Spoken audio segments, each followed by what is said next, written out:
Thanks for tuning in to this episode of Jam. Welcome back, everybody. I hope this episode finds everybody doing well. Today, I want to talk to you about something that's hard to believe, but we are now 5 years removed from the fateful moment in 2020 when COVID-19 hit. A pandemic we never saw coming, one that shook the world to its core and turned everyone's life upside down. Today, I want to take you back down memory lane and reflect on everything that has happened since. We'll talk about the effects it had on everything, from entertainment to work to education, and how it has even continued to shape us now. So let's rewind for a moment. 2020, a time that for most of us feels like a blur, but it's also a time that has marked a dramatic shift in the way we live. The virus hit so suddenly, it came out of nowhere, and we were all scrambling. Hospitals were overwhelmed. There were empty streets. Cities went on lockdown. We all remember the fear and uncertainty. And yes, the misinformation that spread almost as fast as the virus itself. But here we are 5 years later. Let's break it down, take a closer look at the changes that stuck and how people in general have changed. Enjoy the show.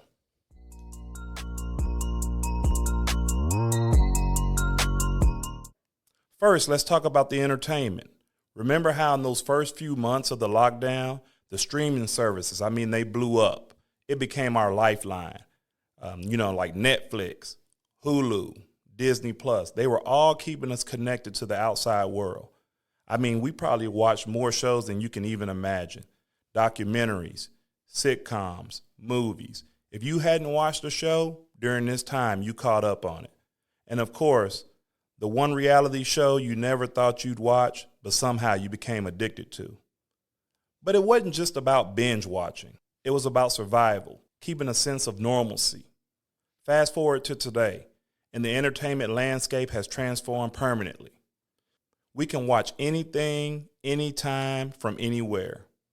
We even saw a huge surge in video content creation, like TikTok, YouTube, Instagram. Platforms that became even more central to our daily lives, they started during the pandemic, especially like TikTok. People were so bored at home, they just started filming themselves. But it wasn't all sunshine and rainbows. Like the large movie studios, they were forced to change the way they did digital releases. They were testing whether, the consumers were still willing to pay for films. And while some industries struggled, others adapted to the change. Others innovated, such as virtual concerts, interactive events. We learned to connect in new ways, sometimes more personally, sometimes more distantly. And while some innovations like streaming services and virtual events, they kept growing and evolving, some were left behind. It's easy to get lost in the sheer amount of options. Like you say, you got Hulu, Netflix, Disney Plus. So it's easy to get lost in all of these options.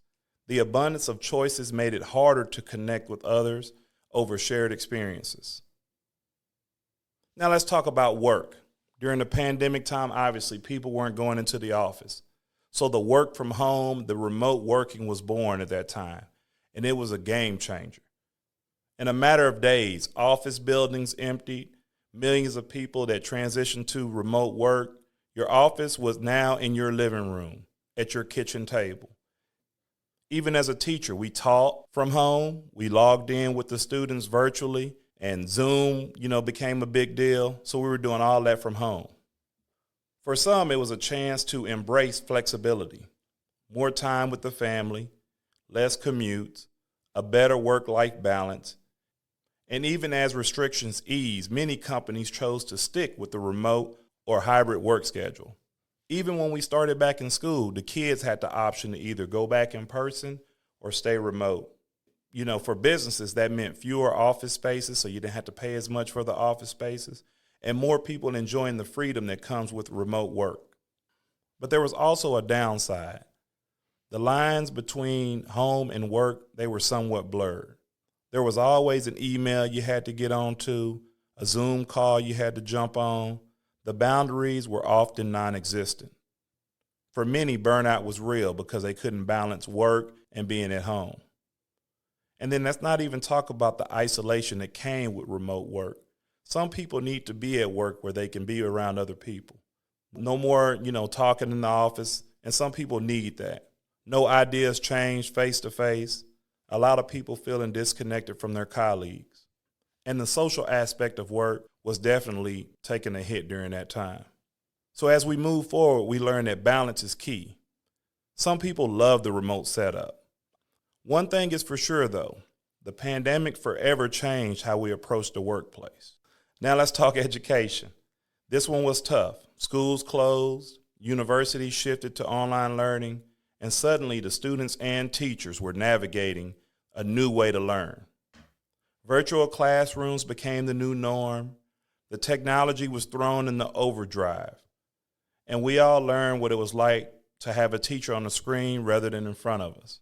And we all learned, some of us learned on how to have the students on the screen instead of in front of us. I can remember when we first started using Canvas, a couple of my buddies, they had lost their mind. They didn't think they would know how to do it.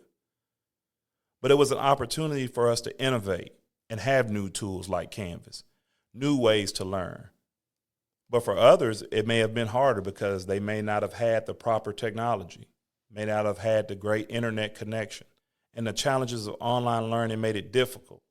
Students struggled with the isolation of being at home and not around their peers, the lack of social interactions and the ability to help, get students going the way they used to.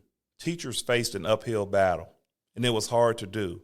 Trying to maintain the engagement in a virtual setting was harder than some may think.